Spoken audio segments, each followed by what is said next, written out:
जहां लोगों ने ये कहा कि लोकसभा में दिल्ली देते हैं, विधानसभा में हमारी ओर देखेंगे, इस बात की गारंटी है, प्रभावित है।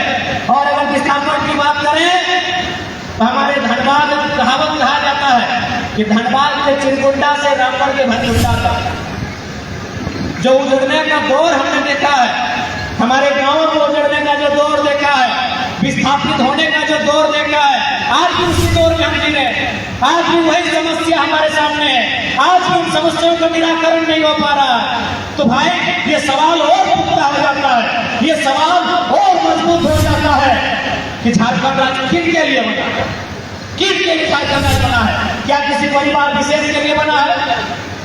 बताइए, क्या किसी परिवार विशेष के लिए राज्य बना है?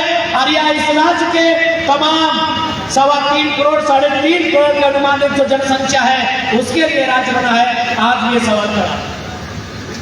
और आज जितने लोग यहाँ आए हैं, मैं आपको स्पष्ट कहना चाहूंगा, आप अपने दिल में हाथ रख के कहिएगा कि यदि झारखंड राज्य अलग करने का उद्देश्य पूरा हो चुका है तो हम लोग चुनाव में नहीं आएंगे,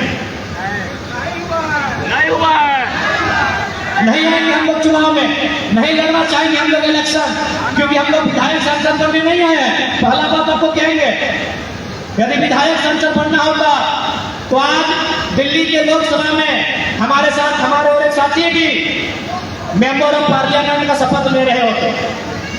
दोनों राजनीतिक दलों ने हमें सीधा ऑफर किया था कि आपका और एक लड़का को हम मैनेज करेंगे, हमें 3-4 सीटों को चुनने का अवसर दिया था कि आपने 3-4 सीटों में 2 सीट चुनिए, एक में आप खुद लड़िए और एक में अपने किसी लड़के को लड़ाइए। और पढ़े लिखे नौजवान है हमारे पार्टी में जितने भी चुनाव लड़े, चाहे देवेंद्र जी रहे चाहे संजय जी रहे, सब पढ़े लिखे नौजवान है। अगर हम लोग केवल 2 दिन का समय लेते हैं और एक बार फीडबैक लेते हैं, हम लोग तीसरा दिन बोल देते हैं कि किस पार्टी के साथ जाने से हम लोग एमपी का चुनाव जीत जाएंगे। और आपसे भी छुपा नहीं है, आज 5 सीटें किसके पास नहीं और 9 सीटें किसके पास आई, आपसे छुपा नहीं है। दोनों पार्टियों का सीधा ऑफर था, दोनों पार्टियों का हम लोग को सीधा ऑफर था लोकसभा चुनाव लड़ने का। लेकिन हमारा मकसद एमपी बनना नहीं है, एमएलए बनना नहीं है, हम लोग इस व्यवस्था को बदलने आए हैं। इसीलिए हमने पहला सवाल यही लिया है आपसे कि यदि झारखंड अलग राज्य करने का उद्देश्य पूरा हो चुका है, जिस उद्देश्य के साथ झारखंड राज्य का गठन किया गया था, यदि वो उद्देश्य पूरा हो चुका है तो हम लोग वोटिंग में नहीं आएंगे, हम लोग चुनाव में नहीं आएंगे। लेकिन अगर नहीं हुआ है तो हम लोग एक बार आपसे आह्वान करेंगे, आपसे एक बार निवेदन करेंगे, आपसे एक बार अपील करेंगे कि एक बार मौका देने का कष्ट करें, एक बार हमें मौका देने का कष्ट करें। यदि झारखंड अलग होने का उद्देश्य पूरा नहीं हुआ है तो एक बार इस नौजवान पीढ़ी को मौका दें। और देखिए, ये कहीं ना कहीं ये समय की मांग है, कहीं ना कहीं ये नियति की मांग है। नहीं तो 2 साल पहले हमें कोई जानता नहीं था। बड़का गांव तो पता नहीं, हम लोग सपने में भी नहीं सोचे थे कि बड़का गांव हम लोग जाएंगे, कभी रामगढ़ हम लोग जाएंगे। अगर रामगढ़ कभी जाना होता था तो हम लोग रांची जाते थे तो गोला के पार हो जाते थे। कभी ये नहीं सोचा था कि हम लोग का कभी इतना दूर से कोई रिश्ता नाता या कुटुंब घर भी जोड़ाएगा कि हम लोग कभी एक चाय एक गिलास पानी पीने के लिए जाएंगे। लेकिन आज 2 साल पहले हमें कोई नहीं जानता था, लेकिन आज 2 साल बाद ऐसा दौर आया है। मैं नौजवानों के बारे में नहीं कहूँगा, मैं 90 साल 95 साल के बुजुर्गों की बात करता हूँ, खासकर विस्थापित क्षेत्रों में। जब तक वो 12 बजे रात है चाहे 1 बजे, अगर हम लोग एक वीडियो नहीं देखेंगे तो उनको नींद नहीं आता। यानी उनके लिए डॉक्टर की दवाई के साथ साथ हम लोग का क्या काम कर रहे हैं, हम लोग कहाँ हैं, ये हम अपनी तारीफ नहीं कर रहे हैं। ये जो फीडबैक मिला है मैं उस बात को कह रहा हूँ। आज 90-95 साल के बुजुर्ग अपने घर में एंड्रॉइड मोबाइल खरीदवाए हैं, जिनको बटन वाला मोबाइल चलाने नहीं आता है, बस केवल हम लोग स्पीड सुन लेंगे। तो ये दौर क्यों आया, आखिर ये दौर क्यों आया? 29-30 साल के नौजवान संसद के चुनाव लड़ते हैं, 1 लाख 1.5 लाख 3 लाख वोट लेके आते हैं, 1 रुपया कुछ खर्चा नहीं देते हैं। ये दौर क्यों आया? ये दौर इसीलिए आया क्योंकि जिन्होंने झारखंड में अब तक सत्ता को संभाला है, केवल अपने परिवार की प्रॉपर्टी को देखने का काम किया, इसीलिए आज ये दौर आया। ये समय की मांग है। ये हम लोग अगर राजनीति करने आए होते आराम से हमें साथ अभी भी 7 सीटों के ऊपर है, विधानसभा में भी 7 सीटों के ऊपर है, दर्जनों बार फोन आ चुका है। आराम से हम लोग 7 को बढ़िया बढ़िया लड़का को ले लेंगे और कूद जाएंगे किसी के पास लेंगे।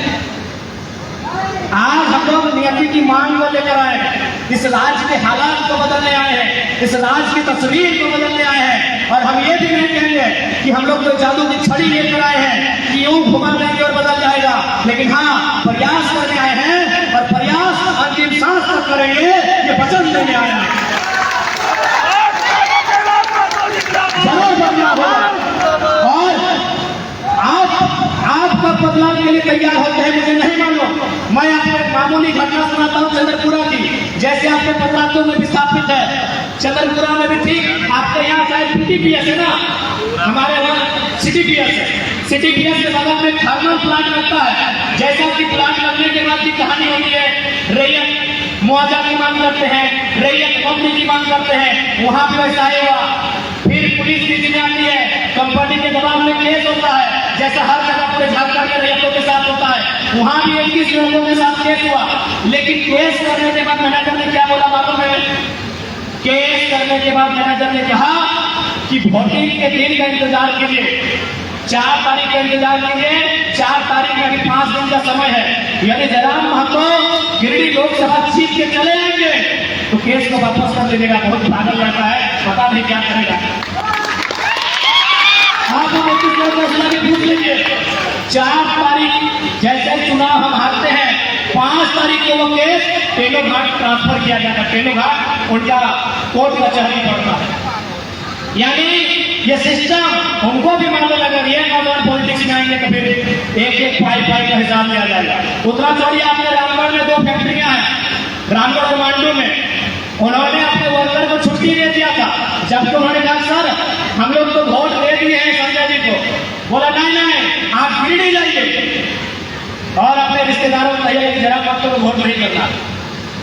अब आप किस रूप में हमें ले रहे हैं मुझे नहीं मालूम, लेकिन जिन्होंने झारखंड को लूट के रखा है वो सीरियस ले रहे हैं और चुनौती के रूप में ले रहे हैं। उन्होंने 2 दिन छुट्टी दिया था अपने वर्कर को कि जाइए और किसी रिलेशन के यहाँ आप रहिए और सुबह बस इतना बोलिएगा कि जयराम महतो को वोट ना करें। उनकी हालत खराब है, क्यों मालूम है? उनको भी मालूम है वो जीतेगा गिरिडीह में, लेकिन 15 हजारीबाग में मिलेगा। इसलिए हम लोग एक बार विश्वास करके देखिए, आज जो घटित हो रहा है इस राज्य में उस तस्वीर को जरूर बदलेंगे। ये बात तो हम लोग कह के जाते हैं, क्योंकि आज ये कार्यकर्ता मिलन समारोह भी है, तो थोड़ा सा ये भी कहना चाहिए कि यहाँ जो लोग आए हैं वो गिने चुने लोग हैं, चाहे हमारी बहनें हैं, हमारी माएँ हैं, या फिर हमारे अभिभावक हैं, हमारे नौजवान साथी हैं। यहाँ कार्यकर्ता लोग आए हैं। देखिए नेता का चुनाव जीतने में कभी रोल नहीं होता है। न संजय जी हर एक बूथ में गए हैं, न जयराम महतो हर एक बूथ में गए हैं। चुनाव जीतने का काम कार्यकर्ता करते हैं, केडर करते हैं, यानी यहाँ आप सभी कार्यकर्ता हैं। ये कोई जनसभा नहीं है, ये कार्यकर्ता सम्मेलन है। इसलिए मैं आपसे कहना चाहूंगा, मैंने बचपन में एक फॉर्मूला एक इंग्लैंड के कोच से पढ़ा था। उन्होंने कहा था कि किसी भी चीज का आपको जीतना है तो आप एक टीम के लिए कहा जाए। लेकिन आज हम चुनाव के संबंध में कहेंगे कि अगर जीतना है तो आपको 3D का फॉर्मूला के साथ चलना होगा। पहला चीज से होता है डिटरमिनेशन। डिटरमिनेशन को हम लोग हिंदी में बोलते हैं इरादा। इरादा यानी अपने मन में ठानना कि हाँ हमने मन में ठान लिया है कि रामगढ़ विधानसभा से जेपी किशन को जिताएंगे तो जिताएंगे, मांडू विधानसभा से फलाना को उसके लिए मेहनत करेंगे तो करेंगे। यह होता है डिटरमिनेशन, यानी इरादा तो हम मन में ठानते हैं। दूसरा चीज ये होता है डेडिकेशन। डेडिकेशन का मतलब होता है समर्पण। समर्पण का मतलब होता है कि आज बारिश हो रही है लेकिन लोग इंतजार कर रहे हैं, आप फिर भी भीगते भीगते या फिर बारिश की चुनौती को स्वीकार करते करते कार्यक्रम में जाते हैं, तो समर्पण कहते हैं, डेडिकेशन कहते हैं। और आप जब इस कमरे में बैठे हैं ना, यहाँ डिटरमिनेशन भी दिख रहा है कि आप संकल्प लेके आए हैं कि जब तक जयराम बाबू अपना भाषण खत्म नहीं करेंगे हम लोग घर नहीं जाएंगे। आप डेडिकेशन में भी बैठे हैं, आपकी और एक भी पंखा नहीं है, आप पंखे को घुमा रहे हैं लेकिन फिर भी बैठे हैं, इसे डेडिकेशन कहते हैं। लेकिन एक चीज की कमी है कि साथ में डिसिप्लिन कहते हैं।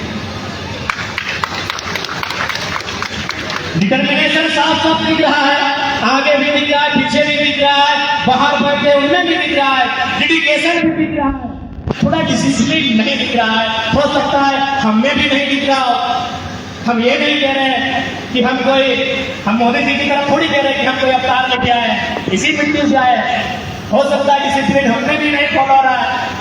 तो इसलिए अगर चाहते हैं कि विधानसभा के चुनाव में फटका हो तो डिटर्मिनेशन डेडिकेशन के साथ साथ हमें डिसिप्लिन मेंटेन करना होगा। यही चुनाव में हमारी खामी आई है। चुनाव लोकसभा में हम लोग और बेहतर कर सकते थे, हो सके तो सीटों को जीत भी सकते थे, लेकिन थोड़ा सा डिसिप्लिन में कमी रहा, इस बात को स्वीकार करना होगा। इसलिए एक मूल मंत्र यही रहेगा हमारे तमाम कार्यकर्ता के लिए, 3D determination, dedication, the last discipline. और साथ ही साथ D के साथ CCC भी होना चाहिए। C यानी कोऑर्डिनेशन, एक दूसरे को कोऑर्डिनेट करना होगा, कोऑपरेशन, एक दूसरे का सहयोग करना होगा, और सबसे महत्वपूर्ण कम्युनिकेशन। हमें कम्युनिकेशन नहीं है, कम्युनिकेशन यानी बातचीत। ये देखिए मंच में 15-20 साथी हैं, सभी रामगढ़ के हैं, लेकिन पूछेगा ना आखिरी बार कब एक दूसरे से बात हुई है? कम्युनिकेशन क्या है हमारे बीच? आज हम उस दौर में जी रहे हैं कि इंस्टाग्राम में हम लोग रोज 25 लोगों से बात करते हैं, लेकिन खुद के भाई से और बहन से अगर उसको मिलता है तो हम लोग उसके हाल समाचार भी पूछ नहीं पाते। उस दौर में हम जी रहे हैं। तो इसलिए अगर किसी संगठन को जिंदा रखना है तो कोऑर्डिनेशन, कोऑपरेशन और कम्युनिकेशन होना चाहिए। नो डाउट हम लोग कोऑपरेशन करते हैं, भले मन में नहीं है, लेकिन पार्टी के नाम पे कोऑपरेट भी करते हैं, लेकिन जो कम्युनिकेशन है उस कम्युनिकेशन में अभाव है। हम एक दूसरे को बात करना पसंद नहीं करते हैं, एक दूसरे से मिलना जुलना पसंद नहीं करते हैं। इसलिए देखिए, आप मुखिया के चुनाव में नहीं आए हैं, आप मुखिया का चुनाव लड़ने के लिए नहीं आए हैं, आप विधानसभा का चुनाव लड़ने आए हैं, आप एक राज्य को बनाने का चुनाव लड़ने आए हैं। अगर आपके अंदर ये गुण नहीं होगा, ये क्वालिटी नहीं होगी, तो मुझे नहीं लगता है कि हम लोग विधानसभा अच्छा कर पाएंगे। देखिए, अगर ज्यादा क्या है, हार भी जाएंगे तो हम लोग आंदोलन करेंगे, लेकिन आंदोलन से मैक्सिमम समस्याओं का समाधान नहीं होगा। आज तो लाखों लोग हम लोगों पे उम्मीद लगा के रहते हैं, आज जो अपने मजदूरी का कुछ अंश बचाकर हमारे लिए चंदा करते हैं, हमें चुनाव लड़ने के लिए सहयोग करते हैं, बड़ा दुख होगा। अगर हम अपने स्वार्थ की पूर्ति के लिए अगर उनके विश्वासों का गला घोटने का काम करते हैं, तो हमें लगता है भले ये लोग बड़े भोले भाले हैं, ये आपको माफ कर दे, लेकिन आपका जमीर आपको माफ नहीं कर पाएगा। इसीलिए ये दौर नहीं है हमें आपस में प्रतिस्पर्धा करने का, ये दौर नहीं है हमें आपस में द्वेष फैलाने का, ये दौर है इस राज्य के नवनिर्माण का, इस राज्य के पुनर्गठन का, इस राज्य की आवाम के जो हक अधिकार जिनसे वो वंचित हो रहे हैं, उस हक अधिकार को स्थापित करने का ये दौर है। यही हम कहना चाहेंगे। और अंत में नहीं कहेंगे कि भैया अभी देख लीजिए इंडिया की टीम को T20 वर्ल्ड कप जीत के आई है, क्या खुशी है, क्या उल्लास है, क्या हर्ष है। चाहे मैन ऑफ द मैच जीतने वाले विराट कोहली हैं, या फिर एक मैच में मौका ना मिलने वाला यशस्वी जायसवाल है, जश्न मना रहे कि नहीं मना रहे। तो हमारे कहने का मतलब है कि हारी हुई टीम का कैप्टन बनने से अच्छा है विजेता टीम का प्लेयर बन के रहिए। आपस में लड़ते लड़ते हार गए ना, आपस में लड़ते लड़ते हार गए ना, तो फिर भैया बड़ा अफसोस लगेगा। जाइए अभी यशस्वी जायसवाल से पूछिए, भैया कैसा फील कर रहे हो? गदगद फील कर रहे हैं। अरे मैच खेले थे नहीं खेले, वर्ल्ड चैंपियन है। पूछिए जहाज से क्या चाहते भैया कैसे हैं? वर्ल्ड चैंपियन है। आप जाके पूछिए डिकॉक से कितना भी रन क्यों नहीं बनाया है, सर झुका है, आंखों में आंसू है, दिल में दुख है, तकलीफ है। क्यों? तो भले कितना चैंपियन क्यों नहीं है तो हारा हुआ टीम का हिस्सा। इसलिए इस बात को भी इस चुनाव में समझिए। आप अगर गुट बना के रहेंगे, एक दूसरे की टांग खींचेंगे, तो नो डाउट हम अच्छा है, हम अच्छा कर भी लेंगे, लेकिन अगर जीते हुई टीम में नहीं हिस्सा बन पाते हैं तो बड़ा अफसोस लगेगा। तो इसलिए ये प्रयास कीजिए कि आप विनर टीम का मेंबर बने। ये आपसे हमारी आग्रह होगी। और विशेष कर चुकी बात, हमारी सभाओं में तो बहुत सारे माताएं बहनें आती हैं, लेकिन चूंकि पहली बार कार्यकर्ता सम्मेलन में भारी संख्या में हमारी दीदी लोग जुड़ रही है, तो दीदी लोग आपसे भी हम यही कहना चाहेंगे कि आपकी जिम्मेदारी दुगनी है। हमारे संगठन में हमारे प्रत्याशी को जिताने में आपकी जिम्मेदारी दुगनी है। इसलिए दुगनी है क्योंकि आपका रोल बड़ा महत्वपूर्ण होने वाला है। लेकिन हमें पूर्ण विश्वास है कि आप अपने कर्तव्य को बहुत बेहतरीन तरीके से निभाएंगे। और यकीन मानिए, आज जो हम लोग का वोट आया है ना, यदि आप, चूंकि आप वोट हम बूथ में गिन सकते हैं, लेकिन कौन सा वोट स्त्री और पुरुष का ये नहीं गिन सकते हैं। अगर ये भी गिन लेते ना, तो हमको लगता है 60+ वोट हमारी माताओं का है, 40 पुरुषों का। 60+ वोट आपका है, क्योंकि इस बार जो नारी शक्ति ने आशीर्वाद दिया है वो अप्रतिम है। अप्रतिम आशीर्वाद आपकी ओर से मिला है। तब 60%। हम आपको बराबरी में भी नहीं रखते हैं, आप ज्यादा हैं, इसलिए आपकी बीमारी ज्यादा है। आप ज्यादा इसलिए हैं क्योंकि देखिए, पुरुष जैसा भी है, हम उसका बुराई नहीं करेंगे, लेकिन चूंकि वो एक घुमंतु प्राणी है, वो घूमते रहता है। कभी वो बड़का गाना में बैठता है, कभी पतरातू में बैठता है, कभी रामगढ़ के बाजार में बैठता है। और यदि नेताजी मिल जाए, अगर एक कप चाय ही पिला दिया तो बेचारा भोला भाला है, बोले यार चाहवा पिए हैं, लाज रखना होगा। आपके साथ ये नहीं होता। जैसा भी बेचारा घूमने वाला है, जब वो 2-3 बार पी लेता है, 2-3 बार जब चाय पी लेता है, तो डिसीजन बदलना पड़ता है। चलो मैया को बोलेंगे टाइगर को ही दे, पत्नी को ही बोलेंगे टाइगर को दे, बेटियों को बोलेंगे टाइगर को दे, लेकिन अपना वाला दे देते हैं चाय पी जाए। ये चुनौती होता है। इस चुनौती से हम लोग पीछे नहीं भाग सकते हैं, इसलिए आपकी जिम्मेदारी बहुत ज्यादा होगी। और हमें लगता है दुनिया में जो असंभव काम आप कर सकते हैं वो कोई नहीं कर सकता है। ये हम नहीं कह रहे हैं। भारत देश के महान साहित्यकार हुआ करते थे मुंशी प्रेमचंद। वे कहते हैं कि एक इंसान को महान बनने के लिए उसके 3 क्वालिटी होना चाहिए। मुंशी प्रेमचंद अपने कालजयी उपन्यास गोदान में लिखते हैं कि इंसान को महान बनने के लिए, सर्वश्रेष्ठ बनने के लिए, श्रेष्ठ बनने के लिए, उत्कृष्ट बनने के लिए 3 क्वालिटी होना चाहिए। एक क्वालिटी त्याग, दूसरा क्वालिटी सहनशीलता का, और तीसरा क्वालिटी क्षमा का। लेकिन एक स्त्री में ये 3 क्वालिटी जन्म से होता है। ये मुंशी प्रेमचंद कहते हैं, हम नहीं कह रहे हैं। त्याग का मतलब तो आप जानते हैं, आपसे ज्यादा त्याग कोई कर ही नहीं सकता है। सहनशीलता की अगर बात करें तो धरती के बाद अगर कोई सह सकती है तो स्त्री सह सकती है। और क्षमा की बात करें तो हमें लगता है जीवन काल में एक स्त्री जितने लोगों को माफ करती है, अगर पुरुष लोग होगा तो रोज नया महाभारत। अगर स्त्री लोग चाहेंगे ना महाभारत करना तो रोज होगा, लेकिन वो माफ कर देती है। इसलिए हम चाहते हैं, आपकी जिम्मेदारी ज्यादा है और आप नो डाउट उस जिम्मेदारी को बड़े अच्छे तरीके से निभाएंगे। आपका रोल बढ़ जाता है और चुनौती भी बढ़ जाता है, क्योंकि आप जिस समाज में रहते हैं ना दीदी लोग, इसे पेट्रियार्कल सोसाइटी कहते हैं, पितृप्रधान समाज कहते हैं। पितृप्रधान समाज का मतलब होता है पुरुष प्रधान। यदि आप मीटिंग में भी आएंगे तो आपके गांव के 4 लोग 4 तरह की बातें करेंगे। आप अगर किसी के साथ गाड़ी में बैठकर बाजार तक जाएं तो 4 लोग 4 तरह की बातें करेंगे। आप अगर 2-4 लोगों से घुलेंगे मिलेंगे फिर भी 4 लोग 4 तरह की बात करेंगे। इसीलिए मैंने कहा आपका जो चुनौती है वह 2 गुना है, लेकिन हमें पूर्ण विश्वास है आज के दौर में आप अपने आप को स्थापित करेंगे। चूंकि ये 21वीं सदी है, ये नारी सशक्तिकरण का दौर है, तो हम लोग चाहेंगे कि आप लोग अगुवाई करें। अगुवाई केवल कार्यकर्ता के रूप में और जिला पदाधिकारी के रूप में नहीं, हम लोग प्रयास करेंगे कि विधानसभा का जो चुनाव होगा हमारी पार्टी ओर से जब प्रत्याशियों की सूची जारी हो, आपकी भूमिका भी पीछे नहीं रहे। विधायक नहीं बन पाता बने बन लो ना, सुनीता मौसी बन ले ना, बताओ मास्टर नहीं लगले से बन गए और पति सांसद लगे ताव बन गए, तो तोहनियों बनवाना हिंदू कर लेना। अम्बा मैडम बनले है ना, तो तोहनी की काम आप कर सके के बगल से काम नहीं ना। तो हम हटे क्या चाहिए कि जैसा पुरुष है तोहनी के भी वह भूमिका हो, तोहनी के भी अगुवाई करें तो और बस कब दुनिया के परवाह नहीं करिए जे तोरा लय के आए हो यानी तो श्री 108 श्री बस होकर से तालमेल ठीक है दुनिया की परवाह करने की कोई जरूरत नहीं।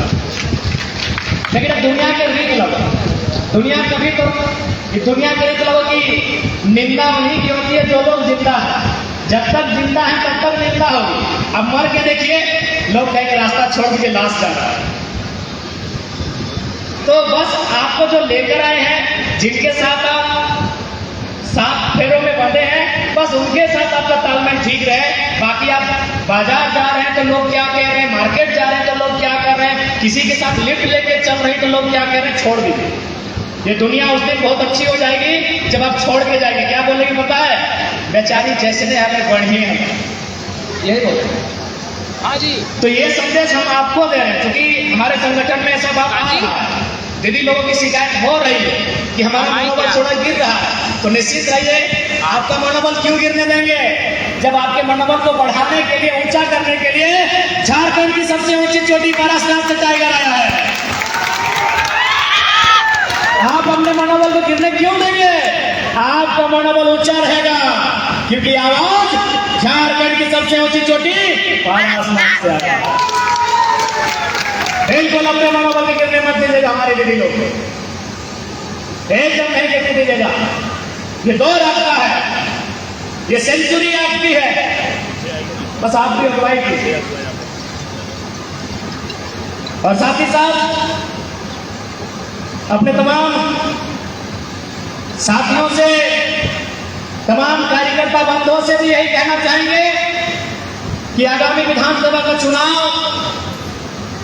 उसकी तैयारी आज से ही इसी क्षण से आप कर लीजिए क्योंकि हमारे लिए समय नहीं है, उनके लिए समय होगा क्योंकि उनके पास बड़ी बड़ी एजेंसियां हैं, उनके पास बड़े बड़े लोग हैं, हमारे पास जो भी आप हैं। इसलिए हमारी तैयारी आज से होनी चाहिए, हमारी तैयारी आज से होनी चाहिए।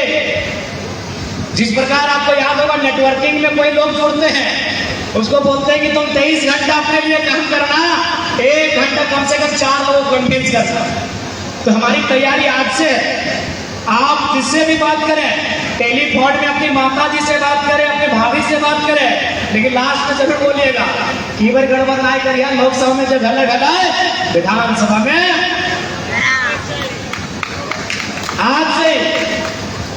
क्योंकि भले आज आपको लग रहा है कि नहीं ये जुलाई, अगस्त, सितंबर, अक्टूबर आपको हाथ में लग रहा है 4 महीना, यकीन मानिए जैसे जैसे चुनाव नजदीक आएगा, हम अपना एक्सपीरियंस बता रहे हैं गिरिडीह लोकसभा का, आज भी हमको मलाल होता है कि आज तो 10 दिन हम अंडरग्राउंड हो गए थे, अगर बाहर होते हैं तो हजारीबाग को भी और अच्छा करते हैं और गिरिडीह को हम जीत करते हैं। कि हमने पाया कि जिन जिन क्षेत्रों में मेरा वोट नहीं था, अगर उन गांवों में हम जा रहे थे, बुजुर्गों का आशीर्वाद ले रहे थे, लोगों से मिल रहे थे, मेरा हर एक बूथ में वोट आया। जबकि वहां हम लोग सोचे नहीं थे, हम लोग सोचे थे कि नहीं ये बीजेपी का कोर वोटर है, ये फलाना पार्टी का कोर वोटर है, ये लोग तो टूटेंगे ही नहीं। लेकिन वो इंतजार कर रहे थे कि लड़का आएगा और हमें लगा कि एक दिन में हम 10,000 वोट प्लस कर रहे हैं, क्योंकि एक दिन में लगभग 20-25 गांव जा रहे थे और एक एक गांव में, एक एक क्षेत्र में कर रहा है, यानी गिरिडीह लोकसभा जीत जाते। जिस दिन वोटिंग हो रहा था ना, हम 2 बजे रात तक सभा किए थे, भले आचार संहिता था लेकिन रात को मिलने जुलने के लिए मना नहीं था। हम घर में जा के लोगों से 2 बजे रात तक मिले थे और दिल यही कह रहा था कि काश और 1 सप्ताह देते, और 1 सप्ताह मिल जाएगा तो चुनाव आराम से जीत जाएगा। तो इसलिए हमारे पास साधन संसाधन की कमी है। आप आज के दिन से ही लग जाइए, विधानसभा मैक्सिमम होना चाहिए। और देखिए जो भी हमारे प्रत्याशी होंगे उसको चुनने का काम भी आप करेंगे। हम तो बोल ही दिए हैं कि भाई जनता का फीडबैक सर्वोपरि होगा। देखिए हम लोग एक नई क्रांति लेकर आए हैं। हम लोग किसी को हाथ खड़ा करके नहीं बोलेंगे कि ये है अमरेंद्र बहावल, इसको राजा स्वीकार करिए, जनता तय करेगी। हम तो पहली बार जिस प्रकार की हमेशा जो परीक्षा में भाग लेने वाले नौजवान शिकायत करते हैं कि चपरासी बनने के लिए परीक्षा देना पड़ता है, और जो लोग मेडिकल का स्पेलिंग नहीं जानते हैं, स्वास्थ्य मंत्री बन जाते हैं। तो हमने एक प्रयास किया है, हम लोग एप्लीकेशन लेंगे, एक पैटर्न में ढालेंगे अपने प्रत्याशी को, बाकायदा इंटरव्यू में भी लेके जाएंगे, उनसे सवाल जवाब भी होगा। तो इसलिए हमारे जो भी नेता आएंगे आपके बीच से आएंगे, आपकी राय शुमारी से आएंगे, आपकी रजामंदी से आएंगे। उसके बाद हम लोग घोषणा करेंगे कि रामगढ़ का प्रत्याशी ये है, बड़का गांव का प्रत्याशी ये है और मांडू का प्रत्याशी ये है। और ध्यान रहे उस समय फिर पीछे मत चले जाइएगा, नहीं तो फिर मान के चलिए हम जीत गए। आज बगोदर के विधानसभा के जो विधायक थे विनोद सिंह जी अकेले हैं, उत्कृष्ट विधायक का अवार्ड भी मिलता है, लेकिन वो क्या करेंगे, कहां तक बदलेंगे? विधायक बनने नहीं आए हैं, बनने आते तो 2 सीट हम लोग लीड कर रहे हैं, लेकिन 90,000 कम 70,000। विधायक बनने नहीं आए हैं, सरकार में बैठने के लिए आए हैं। इसीलिए हमारे जो प्रत्याशी भी होंगे उनको भी आपको वही प्यार देना होगा जो हमें देते हैं, वही समर्पण उनके लिए भी होना चाहिए जो समर्पण आपका हमारे लिए है, मेरे लिए है। नहीं तो विधायक बन के चले जाएंगे, 2-4 सीट हमको लगता है। और हमारा तो घर में पूरा झारखंड में डिमांड है, खाली बड़का गांव वाला लोग नहीं बोला कि यहाँ से लड़िए, तो हम लोग तो संभव तो है नहीं हर जगह लड़ेंगे। तो इसलिए आज और हमें पूरा आशा है कि हम लोग पहले प्रयास नहीं बहुत अच्छा करने जा रहे हैं। 9 से 10 सीटों में हम लोग 50,000 के आसपास वोट लेके आए हैं। मायने हैं, 1 रुपया खर्चा नहीं, आपका बूथ मैनेजमेंट नहीं, आपके पास कोई प्लानिंग नहीं, उसके बाद भी हम लोग 10 सीटों के 50,000 वोट लेके आए हैं। मायने हैं वो 10 सीट को जीतेंगे जीतेंगे।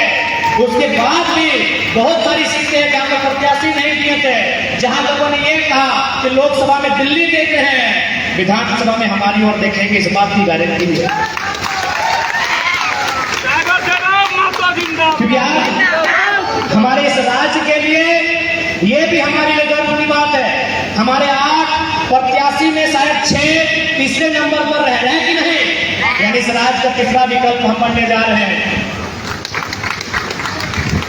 एनडीए इंडिया के बाद हम तीसरा विकल्प इस राज्य का बनने जा रहे हैं। एनडीए को आपने देखा, एनडीए दिल्ली में रहकर बात करती है, इंडिया को आपने देखा, इंडिया हेमंत बाबू के परिवार की बात करती है। चंपाई चचा को रहने देते 3 महीना कम से कम, अभी तो जानते हैं कि आप झारखंड की बात करते हैं। एनडीए को भी आपने मौका दिया, इंडिया को भी आपने मौका दिया, अब नौजवानों को मौका दीजिए जो झारखंड को चारागाह बनाने वाले, झारखंड को लूटखंड बनाने वाले, उनसे आंख मिला सके और इस राज्य के लिए नियम बना सके, पॉलिसी बना सके, ऐसे युवाओं को मौका दीजिए। पॉलिसी बनाना कोई कठिन काम नहीं है, ये बनाना नहीं चाहते हैं, ये बनाना नहीं चाहते हैं, क्योंकि इनको भी मालूम है इनको चंदा मिलता है, इनको चंदा मिलता है, ये सबको मालूम है। ये अगर पॉलिसी बना देंगे तो जिनसे चंदा लेते हैं उनका हाथ कट जाएगा, इसलिए पॉलिसी बनाना नहीं चाहते। इसलिए आज तमाम राज्यवासियों से, आज के सभागार से उपस्थित जनसैलाब के बीच से पूरे राज्यवासी को मैं संदेश देना चाहूंगा कि इस बार विधानसभा का चुनाव पॉलिसी मेकर बनाने, पॉलिसी बनाने के लिए, इस राज्य के लिए जो पॉलिसी बनाएंगे उनके लिए हो। हमने नली गली सड़क के दौर को देखा, वो काम आगे भी होगा, उस काम को मुखिया जी भी करेंगे, लेकिन इस बार विधानसभा का मुद्दा इस राज्य का मुद्दा होना चाहिए। इस बार विधानसभा का मुद्दा एक स्पष्ट, सदृढ़, मजबूत स्थान नीति बनाने का होना चाहिए। 24 सालों से हम स्थान नीति को नहीं बना पाए हैं। इस बार विधानसभा चुनाव का मुद्दा एक बढ़िया नियोजन नीति होना चाहिए। इस बार चुनाव का मुद्दा एक स्थापना नीति और पुनर्वास आयोग का गठन होना चाहिए, ताकि जमीन लेने वाले किसान, जमीन लेने वाले रैया विस्थापन की मार झेलने के बाद अपने आप को अपाहिज महसूस न करे, अपने आप को बेघर महसूस न करे।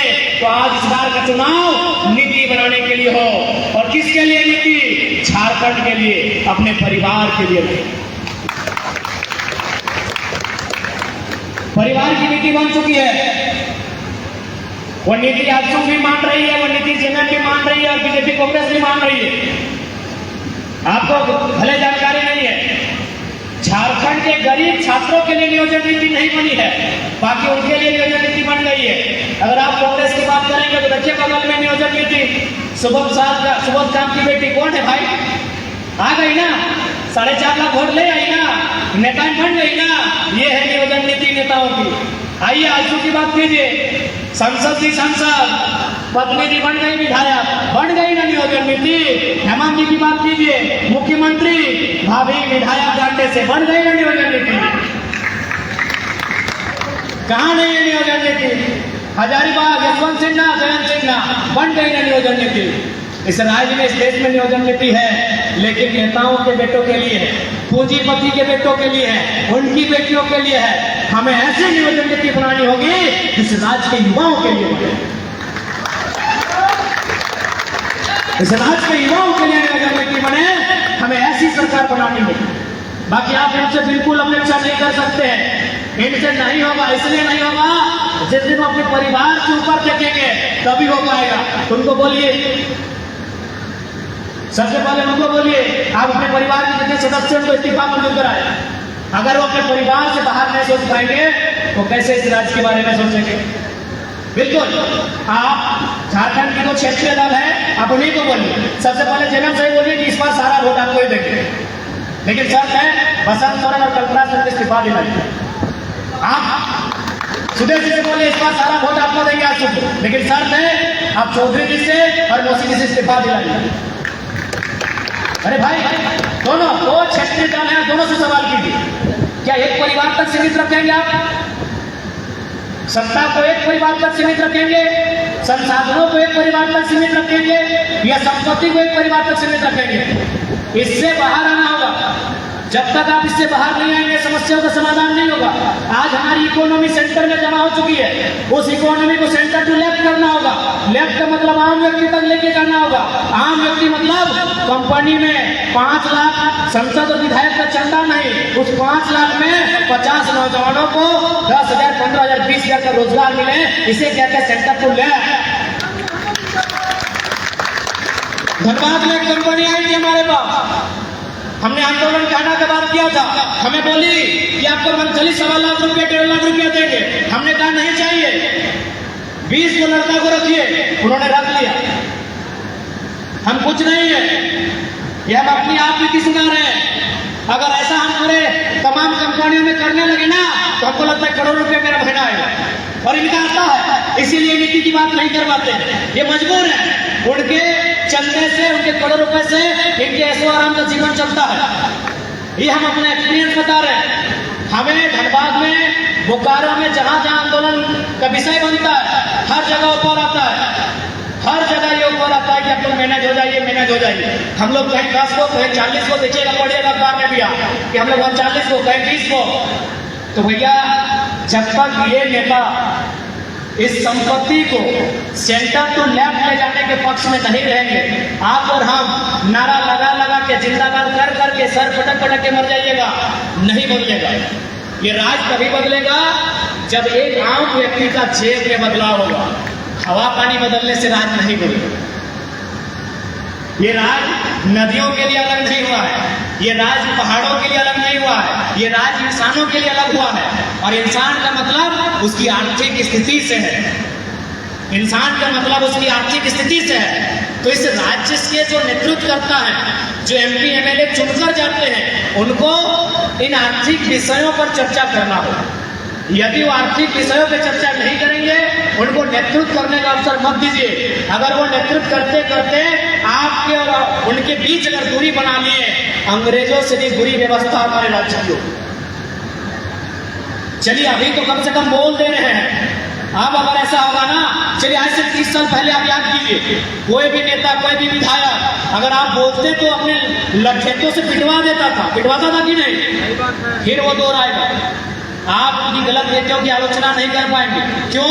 क्योंकि आप इकोनॉमी को और जो पावर है, जो पॉलिटिक्स का जो पावर है उसे आप 2-4 परिवारों में सीमित कर रहे हैं, चाहे कोई पार्टी के लोग रहे, आप कुछ परिवारों तक सीमित कर रहे हैं। इसीलिए अगर देश की बात करें या राज्य की बात करें, आपको इकोनॉमी को और पॉलिटिक्स के पावर को उसे आपको विकेंद्रीकरण करना ही होगा। अगर आप ये नहीं कर पाते हैं तो फिर आप बदलाव की गुंजाइश नहीं कर सकते।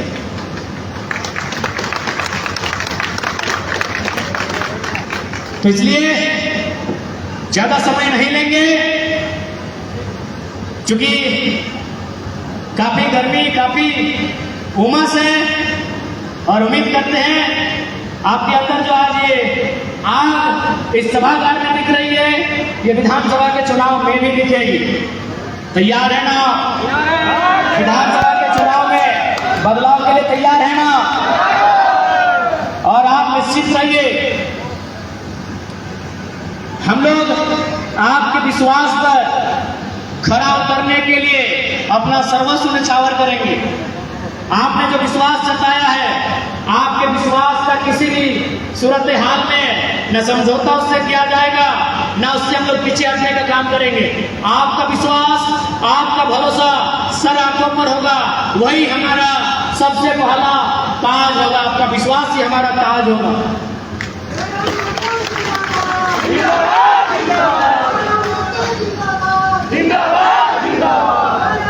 और साथ ही साथ बस इस बार यही कहेंगे, आप इसलिए इस बार वोट मत दीजिएगा कि अगला प्रत्याशी आपके मामा के, मौसी का बेटा का, नतनी का, गोतनी का, भैयात का, फूफा का, चाचा का लड़का है। इसलिए वोट दीजिएगा जो आपके बच्चों की भविष्य की बात करता हूं, क्योंकि उस समय मौसा जी भी नहीं काम आएंगे, पॉलिसी काम आएगी। अगर बेहतर पॉलिसी नहीं रहेगी तो मौसा जी भी और चचा जी भी काम नहीं आएंगे। इसलिए इस बार वोट कीजिएगा जो आपके बच्चों के, आपके घर में पढ़ने वाले बच्चों के भविष्य की लड़ाई लड़ रहा हो। आज क्या परिस्थिति है, आज पीजीटी एग्जाम की बात कीजिए या सीजीएल एग्जाम की बात कीजिए या जेपीएससी की बात कीजिए या होमगार्ड की भी बात कीजिए, हर जगह करप्शन है, हर जगह धांधली है। क्यों? हमारे पास दमदार लीडर नहीं है, हमारे पास निर्मल और शक्ति की तरह लड़ने भिड़ने वाले लीडर चाहिए। अलोका प्राइवेट लिमिटेड कंपनी के मालिक का नाती का बर्थडे में केक खिलाने वाले लीडर लेके आएंगे तो कहां से बदलाव होगा? इसलिए आज हमने कल कोल्हान में भी स्पष्ट कहा कि रिस्की सीएम चाहिए, क्योंकि आसान नहीं है। आप कॉर्पोरेट के खिलाफ आपको होना होगा, आपको तमाम उद्यमियों के खिलाफ होना होगा, आपको तमाम जो बीसीसीएल, सीसीएल है, टाटा है, वेदांता है, एचईसी है, हिंडाल्को है, आपका पीटीपीएस है, एनटीपीसी है, उनके खिलाफ होना होगा। रिस्की सीएम चाहिए, ऐसा किरदार चाहिए जो किरदार जमशेदपुर के पूर्व अमर शहीद सांसद सुनील महतो का था। 4 गोलियां लगी थी, वो शख्स जमीन पे धराशायी था, लेकिन फिर उठ के खड़ा हुआ कि अभी तो हम जिंदा है। फिर 8 गोलियां दागी गई, 12 गोली दागकर उसका जीवन गंत किया गया। ऐसा किरदार होना चाहिए, बिना रिस्क के नहीं होगा। जिनको लगता है आप सीधी रास्ते से, सीधी अंगुली से झारखंड में घी निकाल लेंगे, नहीं निकलेगा, नहीं निकलेगा भैया, नहीं निकलेगा। जो कॉर्पोरेट जगत है, जो गलत नीतियों के साथ जिस प्रकार से इस राज्य को, उतना छोड़िए, आपके बगल में भारतमाला योजना की सड़क है, आप पता कर लीजिए, वो सड़क 4 स्टेट से होकर गुजर रही है। यूपी में 22 किलोमीटर, बिहार में लगभग 160 किलोमीटर, झारखंड में भी 160 किलोमीटर और बंगाल में 250 किलोमीटर। जीएम लैंड सिर्फ झारखंड में मिला, जीएम लैंड मैक्सिमम झारखंड में मिला है, क्योंकि जीएम लैंड आपके बाप का है, सरकार का नहीं है। और वर्तमान सरकार ने भी यही कहा है, क्या मैनिफेस्टो पढ़िए कि जीएम लैंड की रसीद कटाई जाएगी, मालगुजारी रसीद कटाई जाएगी जीएम लैंड की। वो लैंड आपकी है, लेकिन केवल झारखंड स्टेट में वो जीएम लैंड कॉर्पोरेट को बेचने के लिए लैंड बैंक बना दिया गया है। आप पता कर लीजिए बिहार में कितने किसानों की जमीन जीएम लैंड बन गई। कितने किसानों का वो जेम लैंड बैंक बना है। ये बहुत बड़ी और गंभीर समस्या है। रोजगार से भी बड़ी समस्या आज जेम लैंड और किसान की समस्या है। मैं इसलिए कहता हूं कि भले वो रोजगार में फेल हो रहा है, लेकिन उसके पास उसके बाप दादा की संपत्ति है। उसने अगर वो चाहेगा तो खेती बाड़ी करके अपना जीवन यापन कर सकता है। लेकिन फिलहाल जो गवर्नमेंट की पॉलिसियां आ रही है, जिस प्रकार शहरीकरण बढ़ रहा है, जिस प्रकार उद्योग और धंधे बढ़ रहे हैं, आपके खेत कम हो रहे हैं, आपके खलिहान कम हो रहे हैं, आपकी जमीन कम हो रही है, तो क्या आप बंजारा बनेंगे? नो डाउट रोजगार समस्या है। रोजगार से बहुत बड़ी समस्या किसानों का खेत की समस्या है। अगर कोई नौजवान रोजगार नहीं कर पाया तो कम से कम उसका आस्था उसका पिताजी का खेत है, वहां जाके वो खेती करके अपनी भावी पीढ़ी का भरण पोषण कर सकता है। लेकिन यहाँ रोजगार भी काट रहे हैं और आपके खेत को भी छीना जा रहा है। इसका मतलब है अंग्रेजों ने जो गुलामी नहीं किया था उससे बुरी और बदतर गुलामी हुई। और ये हम आपको सुनने के लिए अच्छा लगे इसलिए नहीं कह रहे, आप पढ़े लिखे लोग हैं। अभी तो वकील लोग शामिल हुए हैं, बगल में मीडिया वाले बैठे हैं। हमको लगता है आप भी बहुत सारे लोग वकील, इंजीनियर, डॉक्टर बैठे हैं। आप पता कर लीजिए, आप पता कर लीजिए। इसीलिए हमने बार बार कहा, आप लोग फिलोसफी के स्टूडेंट हैं। आज यहाँ बैठ के 25 साल बाद क्या होगा झारखंड में सोच सकते हैं। उसी को फिलोसफी कहा जाता है, दर्शन शास्त्र। 25 साल बाद इस राज्य के साथ क्या होगा ना, हम आज यहाँ बैठ के सोच सकते हैं। ये प्लानिंग, नौकरी भी हाथ से जाएगी और उद्योग धंधे बसाने के लिए आपकी जमीन भी आपके हाथ से जाएगी। उतना छोड़िए, अभी गोला और पेटवार में 2 किसानों से हम मिले। उन्होंने कहा कि जमीन को खरीदने में जो पूंजी लगी थी उससे आधा का आधा को भी सरकार देके हमारा जमीन ले ली। कहाँ सर पिटेगा वो आपने, कहाँ छाती पिटेगा बताइए। इसलिए इस बार सरकार बनाइए जो पॉलिसी बनवाए, सरकार बनाइए जो जनता की बात करे, जो अपने परिवार की बात करे। उन्हें इस बार अवसर देने का कोई काम मत कीजिए, नहीं तो हमारा राज और पीछे चला जाएगा। और एक बात अंत में इतना ही कहेंगे, सरकार बने क्या हो अलग बात है, लेकिन हम लोग हमेशा जनता के बीच में रहेंगे। अगर सदन में मौका मिला तो सदन में हमारी गर्जना होगी, और नहीं तो आंदोलन में, धरनों में हमारा भूमिका रहेगी। हम लोग आपसे पीछे नहीं हटने वाले हैं, ना आपसे कटने वाले हैं। ठीक है, आज के इस कार्यक्रम को, अपने वक्तव्य को यहीं तक रहने देते हैं, क्योंकि हम लोग भी सुबह से खाना वाना खाए नहीं है। 4:25 में आपका चित्रपुर एंट्री की है, वहीं रात है 4:25 सुबह। तो हम लोग का जीवन क्या है, कैसा है, फिर भी ये ताकत तो आप समझ सकते हैं भैया, कोई ना कोई ताकत है हमारे साथ। आप चाहे तो सीसीटीवी चेक कर लीजिएगा होटल का। 4:25 सुबह हम लोग आए हैं। 2 बजे कोल्हान से निकले हैं, कोल्हान से लोग 2 बजे निकले हैं, रामगढ़ 4 बजे सुबह पहुंचे हैं। कब सोए, कब नहाए, क्या किए, कोई आइडिया नहीं।